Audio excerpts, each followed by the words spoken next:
All right. Hello once again, race fans. Welcome back to another episode of the NASCAR Show here on the Grueling Truth where legends speak.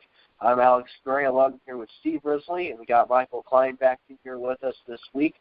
There's a lot to talk about, but the first thing I really want to talk about is usually I go right into the race. Well, today, this past week, huge breaking news, really, that I think has affected the auto racing world.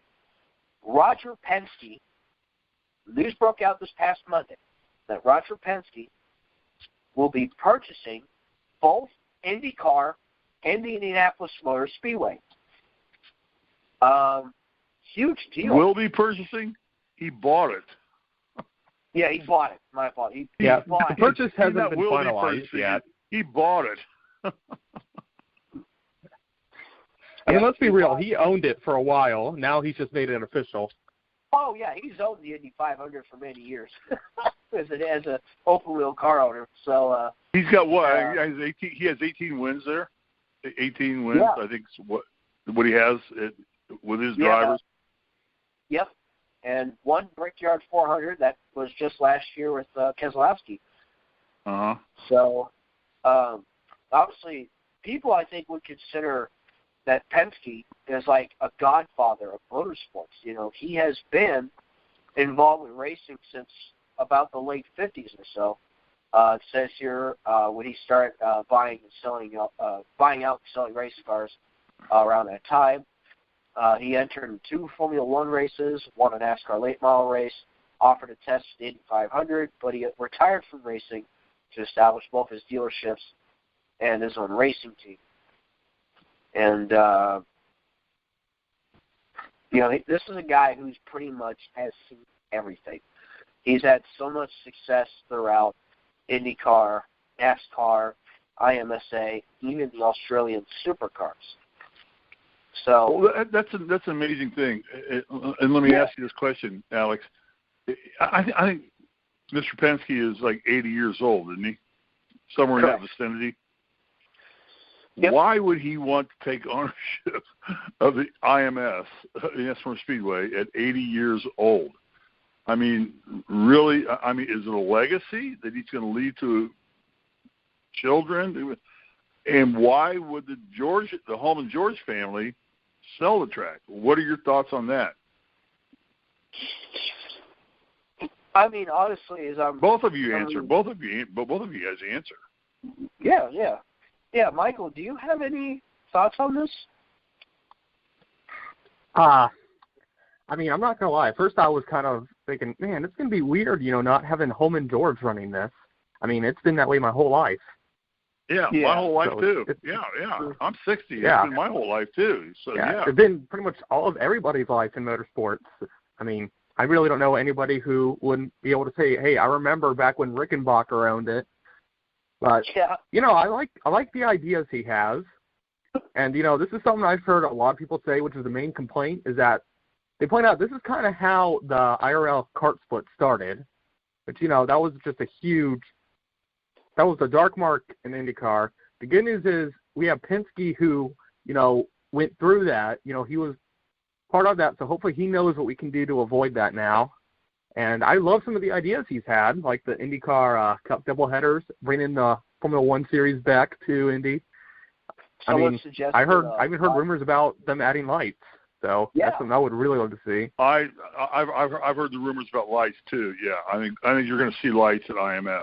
Yeah, I think you're going to see that because. I would like to see that. I would too. Yeah, I think night racing is always more fun than daytime racing. To do it when you get the opportunity to watch a nighttime race, like at Richmond or at Martinsville or somewhere that has lights already set up and going. Talk about he's talking about trying to marriage NASCAR, and he didn't just buy the track, he bought Indy Racing League as well. Yep. So he owns that too now. And so is there a conflict of interest there, Alex? You know what's interesting? I pulled up this article from Jalopnik, sorry. And there's a section that actually says conflicts of interest. It says here that despite the fact that he runs a team in the series he now owns, he is not setting himself up for a conflict of interest. Penske is already making moves to help with those concerns. Perhaps the most shocking is the fact that Penske is stepping down from the pit box and will no longer call races. So instead, he has promoted Tim Cindric, the Team Penske president, to lead in his place. He's also separating the sanctioning body away from the IndyCar series itself, creating what would essentially be a separate company that Penske does not have a say in. Instead, he's just going to be focusing on the money and the business side of things, as opposed to monkeying around with the rules that could theoretically give his team an advantage, which is a good sign there. Obviously, Penske's success. And it also says here that a lot of IndyCar owners have actually stated that they are supportive of Penske and that they're okay with it. People like Michael Shank, the co-owner of Mayer Shank Racing, George Steinbrenner, the fourth, as well as one of the Yankees, part of the Yankees, or a descendant of the owner of the Yankees. Yeah. Yep, Steinbrenner, and as well as Mario Andretti and AJ Foyt as well. They have backed their support for Roger Penske. Other benefits, rumors are currently flying around about the possible things, as you just mentioned. Cluster bonds between IndyCar and IMSA, or IndyCar and NASCAR, including more doubleheader races, additional engine manufacturers, as we just mentioned, possible lights at Indianapolis Motor Speedway, more races with international outreach. More races with an international outreach, starting with a second venue in Canada. Okay, so Michael, how big of a move was this in the auto racing world? You're a driver. You're involved in the sport. How big of a move was this for auto racing? Good or bad? We're still talking about the Penske deal, right? Yeah. All right. I think in the long run it's going to be good. I mean, I don't think anyone would deny that Penske is an excellent businessman. And, that's really, I think, what these series and tracks need, is someone who knows how to run a company like that. So, having somebody who's so good on the business side of it and is so experienced in auto racing is going to be a great thing for the sport, if you ask me. Certainly. Do you guys believe that the Indy 500 is still the biggest auto race of the year in the world? Yes. Yes. Absolutely. Okay. All right. So that's probably why he did it. And I believe that Mr. Penske will fill the stands. I believe he will get people in the track again and get everybody back and get them involved, because if you've watched a lot of racing, because of the television coverage now and the other things that go on, racing is a little bit limited in terms of actual attendance, because it's so easy to watch it on television. I mean, I haven't been to a race. I went to like 30 Indy 500s in a row. And and then, I moved out to California, and now you just watch it on TV. It's just easier to do that now. So hopefully he'll get that back into place and things of that nature. But I'm just, what was Holman George's motivation to sell everything? I mean, they sold everything. I mean, they just divested themselves of everything, basically. Was it just monetary? It's hard to say. Perhaps this was I assume maybe they saw what was potentially in best interest for the business and the track, and this is probably what they saw as an outcome. But yeah, as you guys mentioned, I think this is a good thing for racing. It says here in the same article I pulled up here that for the first time in a long time, IndyCar and IMS have someone at the helm who not intimately knows American open wheel racing, but can also produce the funds and connections necessary to revamping the series. Yeah, but Mr. Penske's 80 years old. I mean, yes. Why would you buy this track at that point in your life, knowing you've probably got about 5 to 6 years of usefulness in your life to run the track? I mean, really seriously. I mean, about when you get to be 90, I'm close to 90. I'm 60 years old. I'm going to be there in 30 years, but I'll be dead long before that. Why would you invest this kind of money into this track? I mean, does he have a legacy, or does he have a plan in place? Does anybody know? Have we researched it enough to know that he has a plan in place to transition this to? I don't even know if he has children. I'm assuming he has children. Knowing someone like Roger Penske, I think he's got a lot of plans laid out in terms of like the future and what he wants to do. Obviously, we mentioned Tim Cindric's going to start helping run the IndyCar program a bit more. Obviously, Tim's son Austin racing in NASCAR. I think Roger has got people in place. When his time comes for the captain to, put down the anchor one last time and retire, I think he's got plans in place for people to follow his legacy. If I were to say that right. You know what really pisses me off the most?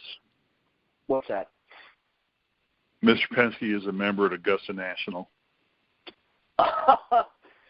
Hey, lucky guy. So he can go play Augusta whenever he wants to. And that's the one golf course I've never played that I wanted to play. And I've never gotten on that. I tried like heck. I tried to go through Coach Knight and get on, through Coca-Cola to get on, and I could never get on because it's in Atlanta and Augusta. And gosh darn it, now he's a member of Augusta and owns IMS. Oh, I hate this guy. Oh, in a good way, in a very good way. All right. Any other comments on IMS? I mean, it's a major deal. It's an absolute major deal. I mean, for the Holden George family to divest themselves of everything, basically, I mean, they took the money and ran. And my wife actually knows 2 or 3 of the daughters. And I've spoken with Tony multiple times, and yikes. That's just a big deal to just dump this thing and let it go. I mean, that place is historic. It's historic. It's an historic event. It's an historic facility. So just weird how fast this thing went down.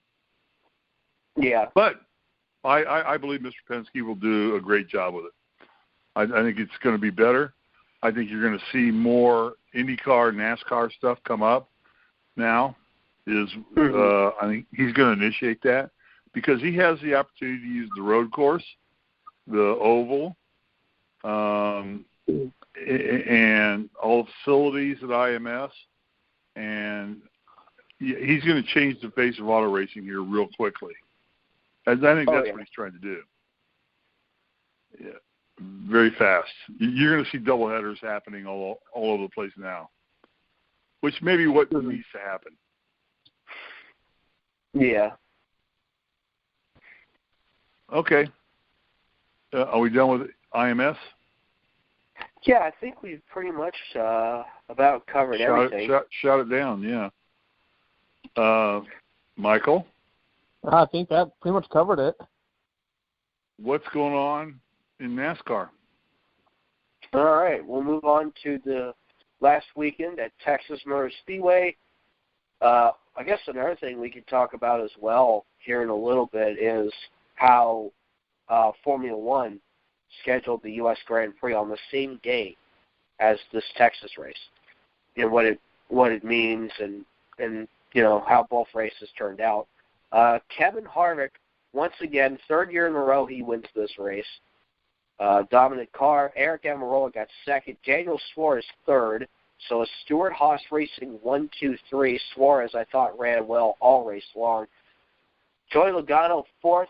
Alex Bowman fifth. And then running out the top 10, Martin Truex Jr., Kyle Busch, Ryan Blaney, Kurt Busch, Aaron Jones.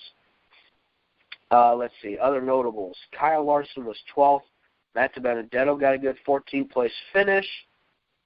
What else here?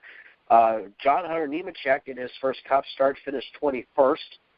Decent run for him. And obviously some big-name drivers had some issues early. Keselowski and Stenhouse taken out in a wreck. Chase Elliott had an issue with hitting the wall. Jimmy Johnson was caught up in a wreck as well. Denny Hamlin had some issues. So Denny Hamlin, suddenly he doesn't have that safe cushion anymore going in. So with that, Truex and Harvick will be in the championship 4 in 2 weeks at Homestead. As of right now, if we move to Homestead this coming weekend, it would be Kyle Busch, Joey Logano. Denny Hamlin is sitting outside the cut line, as well as Ryan Blaney, Kyle Larson. He's minus 20 points. He's down 20 points. Yeah, and Chase Elliott down by 78, so definitely. Chase, the only way Elliott's going to make it is he wins. I mean, that's the only way he's going to make it in now. I don't even know. There's none of the points available for him to get in other than winning the race. Yeah. So I think it's a tough situation for that 9 team to have such an incident early on in the race, and then knowing the fact that, oh, great, now we have to go into Phoenix and try and win this race. And we know how tough it can be. Chase has had some good runs in this race the past 2 years, but has gotten caught up in different incidents. Excuse me. So, with that... Well, my question is Michael, is it... Has Hendrick just fallen off that much in terms... I consider Chase Elliott... I'm a 9-car fan. I've got my 9-car sweater on right now, or sweatshirt on right now. And is it just a situation where they just seemed to have lost control of what they're doing and getting their equipment ready to go? Because 2 of the last 4 races, he's fallen out due to mechanical issues. Engine blown, axle broken, Michael, what's going on here with Hendrick? I don't know. I think we talked about this last week, actually. It may be that they're looking for performance, maybe over reliability, and that's kind of coming to bite them in the butt. But for this weekend, really, I would say that's probably what they have to do, because they've got absolutely nothing to lose in doing that. The only way they can get in is to win. So, you want that performance there. But, just to throw this out there, I saw somebody put this on Twitter the other day. Back in 2014, Harvick was 8th in the standings heading into Phoenix. He won and advanced his way in and ended up winning the championship. So, it's not unheard of. It still definitely happened. Yeah, anything's possible. Elliott could win, Larson could win, Blaney could win, and really shake things up, and we'll have an interesting championship 4. So, we can sit there and say, oh, well, Truex, Harvick, Hamlin, they're all the best out there, but you never know under this format when someone could come out of nowhere and be like, oh, hey, remember me? Chase Elliott could be that guy on Sunday. We'll see. No, I'm not feeling it. And I'm an Elliott fan. I'm a 9-car fan, so I'm not feeling it. But, Michael, did you and I both pick Harvick to win this weekend? Yeah, I think we all did. No. I don't think I don't think Alex did. Alex, you picked Hamlin. I did pick Hamlin. Harvick was one of my Twitter pick fours, as I like to post. There you go. Oh, so now I need to go and delete that tweet about you and me calling it then. Well, that's all fun. Okay, so recapping Texas. Alex, what do you think about Texas? How'd the race go for you? Again, I think this aero package, I'm just going to say this, and I'll let you guys talk. This aero package has made these cars almost so boring that it's like there's no rubbing and racing anymore. It's just these cars handle so well now, and these engineers have dialed these things in that there's just not a lot of really hardcore banging and bumping, rubbing and racing. Am I right or wrong? I mean, I think the air package at times has created some very interesting racing in some cases. Like, for example, I really felt like the Kentucky race was the best. Since the Cup Series came to Kentucky, I think this year was the best race they've had. And it also provided a really excellent finish because, for once it didn't feel like there was just one dominant car. There were actually quite plenty of cars in contention in that race. I think the air package just shakes up racing a little bit. Obviously, I remember back in the spring we were talking about the whole qualifying issue at Auto Club when everyone was sitting on pit road with like 30 seconds remaining in the session. No one had got out on the track and everything else. So it's certainly, I think in some cases, it's not perfect, but I think we've seen some good racing out of this aero package. I think we've seen some really good racing out of it. Michael, what do you think? I think this package has worked, definitely for the bigger ones. You go to tracks like Martinsville, Richmond. That's kind of where I think we've seen, some of the least spectacular racing, at least up front. Both Martinsville races this year, the winner led over 450 laps out of the 500. So that kind of tells me that this package really helps the cars that are out in the clean air. So, I would say maybe add horsepower to the ones on the shorter track. To the shorter tracks. If we're talking about the mile and a half, I think this package is perfect. Well, okay, so describe, don't they have the 550, 750 package for super speedway? Right now they have the horsepower, and for the short tracks they go 550 horsepower, correct? Don't they change? Yeah, it's 550 for all of them right now. For all of them? Yeah. I thought still for the super speedways it was 750. That's not true? Yeah, that's not true. Yeah, it's 550 on each track now. Okay. And so it slows the cars down. Is it manufactured racing or is it good racing? I consider it good racing. Yeah, I'd say good racing. I don't know. I don't watch NFL football on Sundays. I watch NASCAR, and it's been pretty boring to me.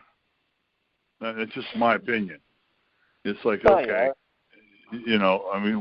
like I said, 2 of the 3 of us predicted Harvick would win. We caught it. Not that we're geniuses, but it's just like it's just the way things are. It's wild. Okay, go ahead, talk. Well, yeah, everybody has their everybody has their own opinions on the matter. I've heard so many different debates and everything on the internet, Reddit, and Twitter, and everywhere else. So, a lot of people, everyone's going to think differently about it. I always felt like the aero package was going to have mixed reactions. So, it's probably my take from that. I want to dive into this real quick as well. So, Formula One decided to schedule their U.S. Grand Prix in Austin on the same day as the Texas Cup race. Something I've also learned, I think Bob Hawkers tweeted this out, that the F1 actually posts their schedules later than NASCAR does. So, and obviously, well, the crowd of Texas was kind of, I don't know if sparse is the right word, but it was pretty empty. Texas really didn't have as great as a crowd. Certainly the Americas had a really good crowd. Obviously, Formula One on the international scale where, Lewis Hamilton went and clinched his championship again. Obviously, the best Formula One driver of this day and age. What are your all's thoughts on that, on Formula One scheduling their race the same day as the NASCAR race? And they're doing it again next year, too. Michael, go ahead. I really don't like it. I hate the fact that you have two competing circuits running within 3 hours of each other on the same day. Yeah. I mean, all you're doing when you do that is you're hurting both markets. Well, maybe not Formula One because they still sold out. Yeah. But just as a NASCAR guy, I really don't like it. Yeah, I'll be honest. I didn't really like it either. I just really stood there. I just stood there and went, really? Really now? So, my next question is, what does NASCAR do in this case? Especially if F1's going to keep doing this. And I know Eddie Gossage even spoke out and said, hey, he hated it too, that Formula One is now trying to compete, on the same day with a track that's in the same state that's 3 hours away. I won't lie. I don't like it, In terms of how NASCAR can combat this, I'm not sure. Maybe they move this race down a week or something. Not really sure. Because even then, you still have to think about, television and all that, what you're competing with. I know, Steve, you follow F1 as well, so I was wondering if you had any input on this as well. Yeah, I have DVR, so it doesn't matter to me. Fair enough. Most F1 races come on at 3 or 4 in the morning in Los Angeles because we're 3 hours behind the world. So we watch them and we get them. And the hard part is you have to get up in the morning and say, stay off Twitter, stay off of Instagram, so you don't know who wins the race. And I mean, this is what Roger Penske's going for, is this marriage between fender racing and non-fender racing. And there you go. There it exists right there. So I don't know that it's that big of a deal. F1 comes to the United States, once a year? True. Yeah, and then we're done, and we're gone. And it used to be an Indy for Schumacher. I think won every damn race they ever ran at Indy. And the big issue in 2005 as well. Yeah, and so I don't see it as a big deal. I mean, if you're an auto racing fan, you're going to – I mean, I watch them all. I get up in the morning, and I'm like, to hell with NFL football. I'm going to watch the F1 race, then I'm going to watch the NASCAR race, and then if there's an IndyCar race coming on or something going on, which IndyCar is over now, you're going to watch that. It's like, I'm just going to watch it. That's what I'm watching. So it doesn't really matter to me to any great degree. When I watch him, you just have to stay off of social media so you don't know who wins the race. So I don't see it as a big deal. I don't think it matters that much. Okay, I could see your argument there. I could definitely see that. Very true. They only come here. Well, I think they want to put 2 races in the U.S. because now they're trying to put in a race in Miami, I think, and I think there's a lot of debate and discussion over that, over putting a street course race around the Hard Rock Cafe Stadium where the Dolphins play. So in Vegas? No, Miami. Miami, okay. Yeah.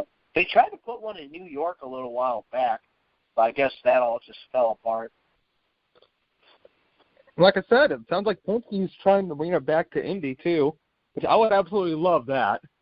Oh, that's only that's only 2 hours away from you and me, Alex. So yeah, I believe Penske will get F1 back to Indy. I think he'll get them back there. Yeah, I know there's a lot of still, sore feelings about Formula One at IndyCar just after that whole tire farce a few years ago, but they've changed the configuration. The rules have changed. I don't think that's going to be an issue again. Yeah. The past is the past. I think now they can probably move forward and try again for sure. Yeah, actually, just curious, should we explain that to maybe the people who don't know, about that whole deal? Okay, so for anyone who doesn't know about that, basically what happened was, I believe it was the 05 U.S. Grand Prix at Indy. Back then, they had 2 tire manufacturers, Formula One, Bridgestone and Michelin, and there were 2 major tire malfunctions, tire blowouts in practice. And so it was clear the Michelins were not up to par, to compete there, going through that fast corner. So they tried to work with the FIA. None of them could come to agreement. So basically what happened was all the Michelin teams pulled into the pits at the start, and it was a 6-car race. So that's kind of the main thing that's keeping Formula One from coming back to Indy. But like I said, they don't have to go through that fast turn anymore because they have a chicane there now. So really, I don't see any issue with them trying to bring Formula One back. Yeah, I think Ferrari was the one big team that stayed in that race. And I think they were 1-2, Schumacher, and I forgot who was. But Barrichello? Yeah, Barrichello, and then Jordan Toyota got third with Thiago Monteiro. Yeah, I think so. He was the only one who even celebrated on the podium, just because that was his only podium in his Formula One career. Yeah, very true. That was the only, that was the only podium he ever got. Jordan Toyota. Yeah, it's one of the reasons that makes me glad Bernie Ecclestone and Mosley are out of Formula One. Yes, very true. Liberty Media, I believe, now owns Formula One, correct? Yes.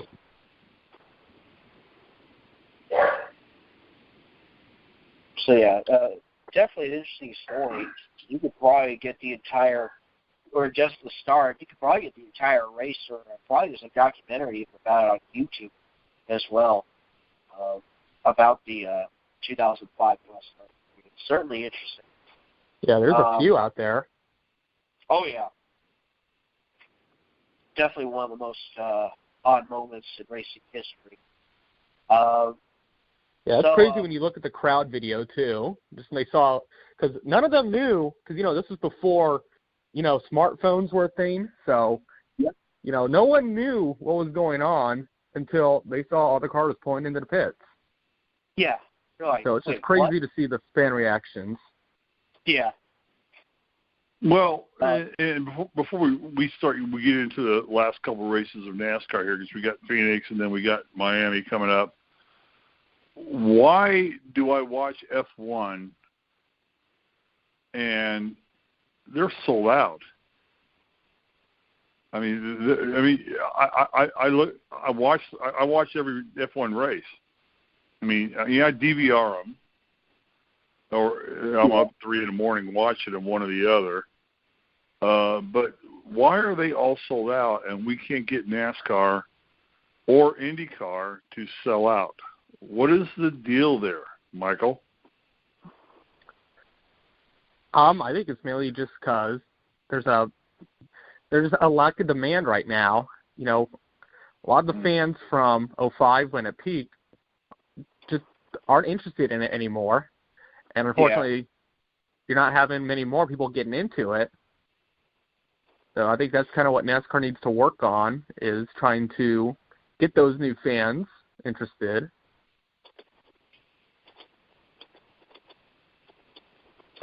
Alex? Yeah. Obviously, Formula One, that is a global brand. I mean, they race all around the world. The exotic locations they race at, such as Monaco, and the celebrities and the wealthiness we see that seems to surround Formula One. I think that's what draws it in because, IndyCar, they have ran on international turf before. They ran in Japan before, the side of Danica Patrick's only IndyCar win. They've raced in Brazil. At one point, they were talking about running in China. Because of rain. But the race got shortened because of rain. All right. Yeah, true. And they have done that. And, of course, but I think IndyCar and NASCAR are more America-oriented, while Formula One is just global, all around the world. You got fans of all the different constructors and manufacturers as well. I've seen people hold up the flag saying, go Ferrari or go Renault or something. Well, okay, you say that, but all you really have is Mercedes and Ferrari. Very true. Yeah. I mean, really, truly. I mean, who else competes in F1 besides Mercedes and Ferrari? People want to. Yeah, it's two manufacturers that dominate that sport. Yeah, people want to complain about, Gibbs and Penske winning in NASCAR. Look at F1. I mean, I think the first half of the season, it was nothing but Mercedes 1-2. And, right, Ferrari. And Hamilton's already won a championship. They've already won the manufacturer's championship. It's over and done with for the year for these guys. Right. I mean, should F1 go to a playoff system like NASCAR's done? I don't know about that. I don't know. I just don't know if Formula One would do that. And plus, it is a little different. I think they only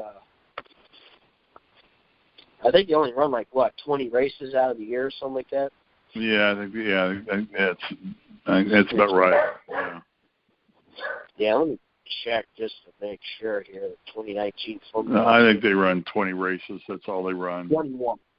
Yeah, so they got Sao Paulo and Abu Dhabi coming up. That's the final 2 races of the season. Mm-hmm. But it's all over and done with. I mean, it doesn't really matter now. Now it's just ceremonial. Pretty much. That's fine. That's fine. But that's to me, F1 is an equipment-charged event. I mean, it's the car you build. And actually, Ferrari has stepped above Mercedes, but I think that Mercedes has better drivers at this point in time. So I think that's the difference between the thing. I think Ferrari's got better equipment. They're qualifying. Leclerc and Vettel are they're on the front row, and then you've got the Mercedes behind them. But I think Mercedes has the better drivers, so that kind of is a good thing for that sport, for them. Yeah. Yeah. So, okay. Phoenix. What do we expect? This is Harvick's home. True. How many times has he won this race? Now, he's won it quite a few times. I have to go back and look. But another driver, he's won in Phoenix the last 2 times NASCAR has visited the track in general. It's Kyle Busch. So I think right off the bat, if you want early favorites here, Kevin Harvick and Kyle Busch for sure are going to be favorites in this race. So really, I know Kyle Busch has not won since June, and I think he really wants to win, especially in this situation, and I think he could shine this weekend. And of course, Harvick is a favorite as well due to the amount of success he's had there. But in recent memory, I would look out for Kyle. Well, he's certain points. He's plus 22, so I mean he could fall out if he got wrecked early. We're talking Kyle Busch right now. And Truex and Harvick are already automatically in. Logano is fourth, plus 20. And then Hamlin's minus 20. Blaney is minus 23, if I'm reading this right. I think so, yeah. Yeah. In terms of... Like I said, Elliott, Elliott's only chances, he's got to win. He's not getting in if he didn't win. He's 78 points down. So, and he's not going to make it. So, yeah, Harvick has won in Phoenix 9 times total. And Michael, Phoenix is what? It's a mile track? Yeah, I think so. A little over a mile. I'm not too sure. Yeah, I want to say it's about a mile. I think they call it a mile track. I think that's what they call it. So, so expectations for Phoenix. What do you guys think?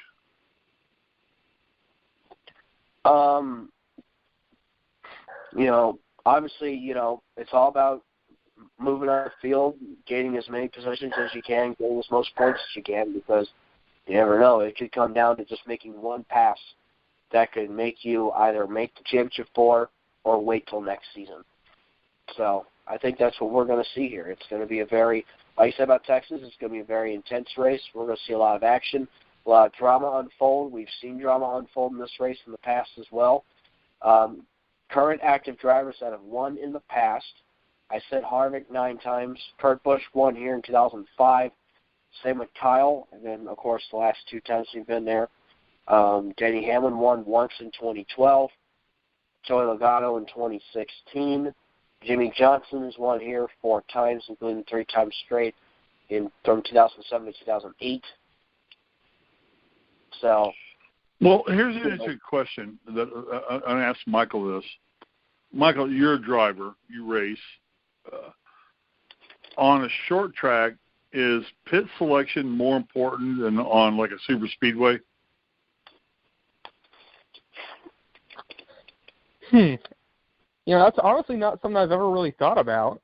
If you ask me, pit selection's important anywhere you go. Yeah, but if you're running at Daytona or Talladega, you're going to be able to make up time and move up through the field one way or another. But when you get somewhere like Phoenix where it's a mile track, again, I ask, is pit selection more important? So qualifying becomes much more of an important value to you on a short track than it does on a super speedway.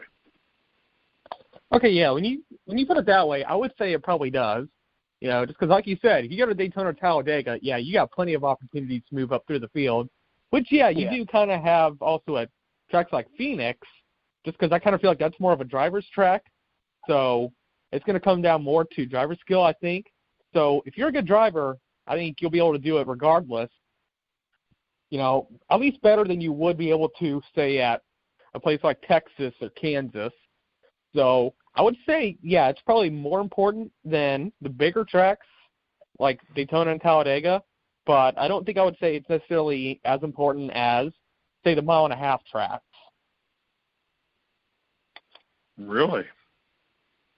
Yeah, that's just kind of how I would. I would think pit selection would be more important on a short track. That's where you want it. You want that first pit stall. If you want to be able to get in and get out of there and jump off. That would be my opinion. And again, I'm not a driver. You're a driver. So we rely on you for your expertise on this. But I would think I would want that first pit stall. So I don't even know. Is Phoenix an impound race or not? I don't think so, because I think qualifying's on Friday, so I think we're going to have a practice session on Saturday in between qualifying and the race. They'll be able to adjust their cars. Yeah. And Michael, as a driver, what is the importance of impound racing? Why do they even do that from start to finish at any point? Why do they have impound racing and say, no, you can qualify your car, then you can adjust it, and then you can run it for the race. What is the deal with that? Can you explain that to people for us? Okay, I think the main deal is that NASCAR generally likes to keep the cars similar to the qualifying setup, the race setup, as much as possible. So when you have the impound races where you're not allowed to touch the car between qualifying and the race, that really doesn't give you much opportunity to do that.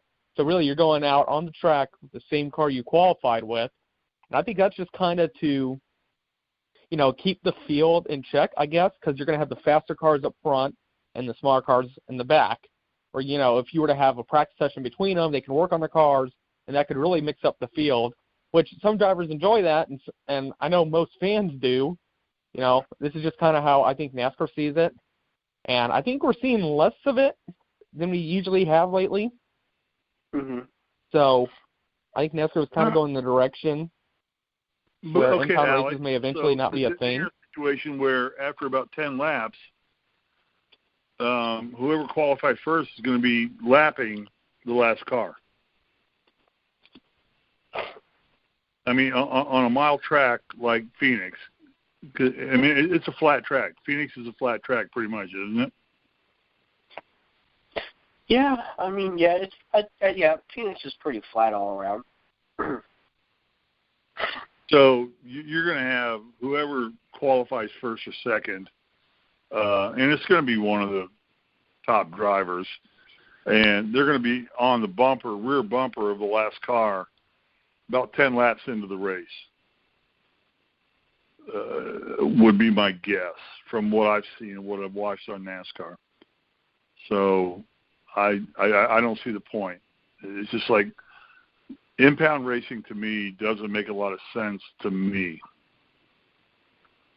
It's like, go set your car up for qualifying, trim the car out, get it set up for speed, and then come back and then set it up for, the long haul. So, whatever. All righty then. What else we got? Let's see. Michael, is there any other big piece of news that we might have been missing? Oh, yeah. Actually, there is some. For anyone who may not have seen this, Lionel actually leaked this morning that Todd Gilliland is officially confirmed to be out of the Ford truck next season, but I kind of think that's something everybody saw coming. Yeah. I saw that too, yeah. So I would say at that point he'd probably move over to his father's team at DGR Crosley. At least that would be the assumption. Yeah, it just kind of sucks. I was hoping that he would stay within the TRD camp, but from what Corey LaJoie said on Sunday Money, David Gilliland is actually going to be switching manufacturers for next season. Oh, that's right. I heard about that rumor. About DGR Crosley potentially moving manufacturers. Honda was in the news revolving NASCAR actually too. Trying to remember what. Yeah, they said that they would jump at the chance to enter NASCAR if it makes sense. Honda has said that. So well, that's a great question. Does it make sense for anybody else to join into NASCAR? Well, you got the next gen car coming out. I think that's what could be bringing interest from these other OEMs. Because we've heard NASCAR talking to potential OEMs. We've heard about Honda, even Hyundai at one point. So, I mean, personally, the Gen 7 platform is make or break in terms of new manufacturers coming out. Who are we going to have join? Chevrolet, Ford, and Toyota. So, Honda could be a good one. I know the fans want Dodge back. So personally, yeah, if the Gen 7 car lives up to its hype, then yes, it would make sense. At that point, it would bring a lot of interest in the NASCAR. Here's the $10 question. Why are we waiting so long to put the Gen 7 car in play? Because you said what, 2021 is when it's coming into play? Correct. Well, okay. I mean, really, because basically isn't Xfinity running the Gen 7 cars pretty much right now? I know they've been running the same body that they brought out with since 2010 when they tested it in a few races and then fully did it in 2011. They've been using those same bodies, of course, with some modifications, obviously with the composite bodies. And they could be using that to test for the Gen 7 car. I think what's important here is that stuff like this takes years to develop. I remember the car tomorrow was developed for like 5 years before they ever put it on the track. Yeah. I think they started thinking of that after Dale died in 2001. I think they started playing the Gen 6 car probably around 2009, 2010 before it hit the track in 2013. So I think, NASCAR, this is a bit of a shorter time frame too. We finally have seen pictures of what it could possibly look like. NASCAR's got to hit it right here with this, or the next gen car they're calling it. They got to hit it right. So I think it takes time to develop what is the future of NASCAR going to look like. What is the next car body? What will a stock car look like in 2021? So, there's a lot. There ain't no stock about a stock car, and that's that's Robert Duvall from Days of Thunder. Look, all I'm saying is stock cars are built to run identical, right? So I don't have to worry about being beaten by other cars. I just have to worry about being beaten by other drivers. Yeah.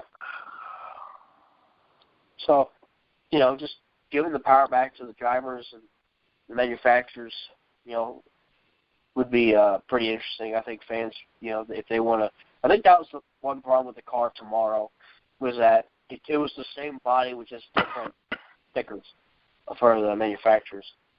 The Gen 6, obviously, things were a little different, and obviously we'll have to see how the next gen car goes as well. Since we were on the topic of all the new manufacturers and stuff like that. While we're still on, by the way, Michael, what has your racing been up to lately? What have you been up to in terms of racing? Unfortunately, right now, I don't really know what's going on for next season. I put on Twitter yesterday that right now I don't have enough funding, really, to do anything for next year. I'm sure that will change, just because I do have a sponsor who gives me a monthly payment. I unfortunately haven't gotten that, so hopefully that changes. I am working my butt off to end up back in the seat for next season. I can guarantee you I will be in the midget for a few races, though. I am looking to get into ARCA. I actually did get approved to do Daytona testing, so I'm looking for the funding to put that together, and hopefully we can go from there for a few races. Okay. That would be pretty exciting if you do end up testing at Daytona. That's got to be a huge deal, and hopefully, the funding gets together for you to have that opportunity. Because obviously, I know in racing these days, sponsorships and funding are a huge necessity, as we've seen.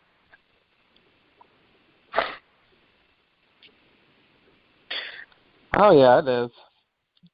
I don't really like that part about it, but it's just the way it is. Yeah, basically that's how I feel about it. I know people like to complain about it, but it is what it is. That's how these teams are able to invest in their equipment and build better equipment and win more races, is by having all that sponsorship money come in. So, yeah, good news is that I think we're kind of starting to see a changing of the guard regarding that, though. It's actually something that me and my mom were talking about, is that now you have drivers who really never had a whole lot of funding, like Ryan Preece or Ross Chastain or Garrett Smithley, who, he's even said himself he has never spent any of his own money on racing. It's all been through who he can make connections with. So right. I think we're kind of starting to see that change of the guard. I don't know how that's going to affect me. Hopefully it does, because that's kind of how I'm going to have to do it. But we'll see. All right. Steve, got anything else? Nope. If you want to talk about the Final Four right now, yep. You've got Truex, you've got Harvick that are automatically in, you got Kyle Busch or Logano, and you've got Hamlin, who is minus 20 points, and then Larson, Blaney, and Elliott, who are the last 8 drivers, who are pretty much in a must-win situation. Anything we want to talk about those guys?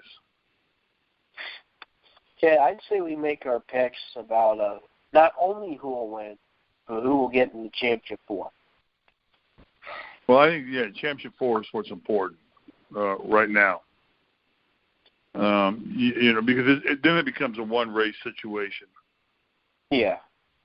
So, it's winner takes all. So we know that Truex and Harvick are in. Kyle Busch most likely is going to be in unless he wrecks early in Phoenix. Yeah. Which, it's a mile track. It could happen. And then you got Logano.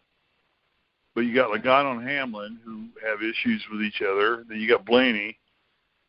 And Larson's running strong all of a sudden. Then you got Elliott and Hendrick, who's, Yeah. I mean, it's a mess right now. So what do you guys think? Really, in terms of who I think will win Phoenix, I'm going to say Kyle Busch or Kevin Harvick. I'm going to go with those 2. And then really my championship 4, I'm going to say Truex, Harvick, Kyle Busch. And I'm going to say that Denny Hamlin still sneaks in somehow. I would agree with that. I think Hamlin passes Logano. Yeah, don't count out the bottom 4. Don't count them out. Anything can happen. No. Like I said, but the bottom 4 have to win. Yeah. Basically, they have to win to get in. Michael, what do you think? You know what? I'm just going to go with Larson, because it seems like I've had good luck with these so far, and, that's kind of what he has to do to get in. But, it seems like this has been one of his better tracks. So, Chevrolet, you definitely can't cut him out. Chevrolet's not done well. I mean, you're on a short track where they get a bump and run.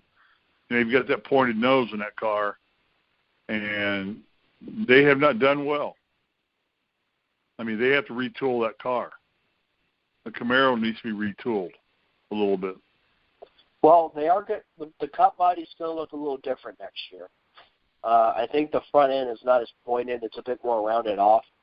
And I think hopefully maybe that will give them a bit more of an advantage, and they're more kept up with Toyota and Ford. So we'll see how that works out next year. Very good. And I have nothing more, guys. Michael, good luck with I think getting a seat. I wish you well. That's why we have you on here, because you're our expert driver experience. Yeah, thanks. Yeah, it's great having you on, man. Yeah, no, I love it. No problem. It's great being on. Yeah. Mm-hmm. Yeah. I mean, promote yourself. You got to learn to promote yourself a little bit more. Talk about what you can do. Yeah, I mean, that's what I'm trying to do. Of course. We have a big audience. I mean, we have a fairly large audience, so you need to promote yourself and say, I'm available.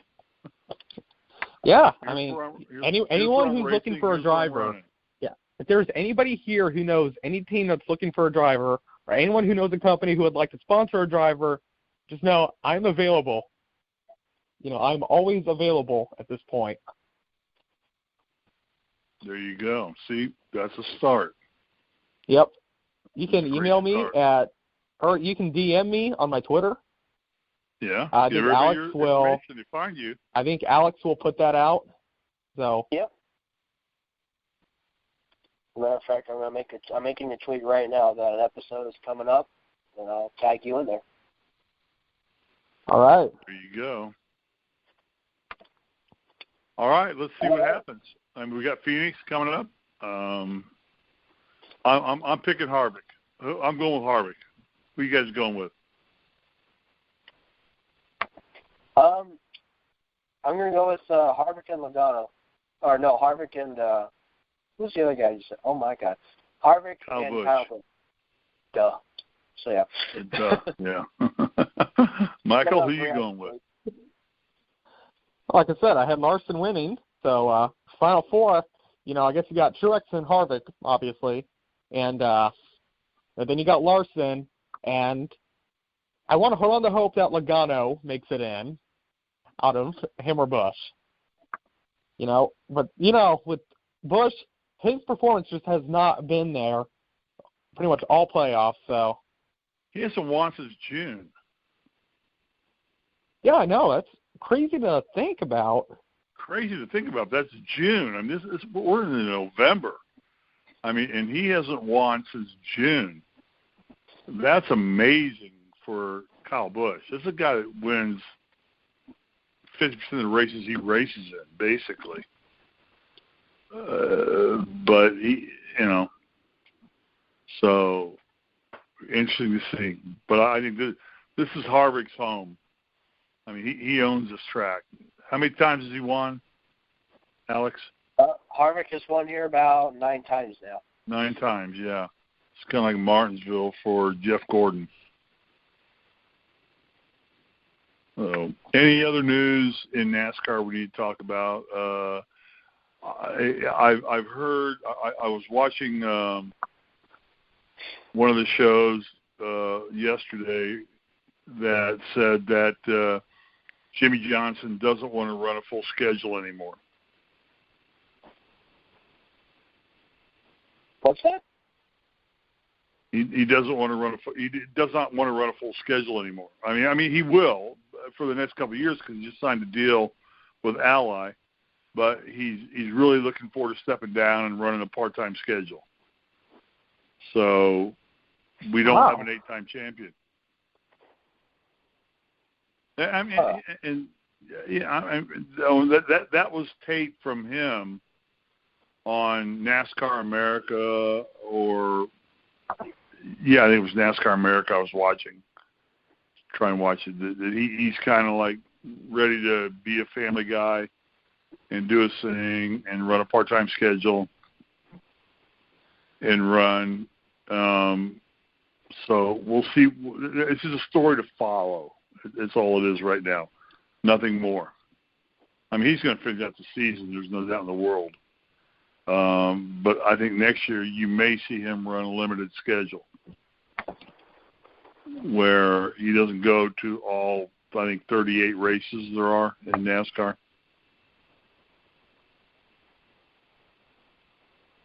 Well, I guess we'll have to really wait and see what happens. Yeah, no, it's just something to talk about later on the show. So, all righty. Sign us out of here. All righty.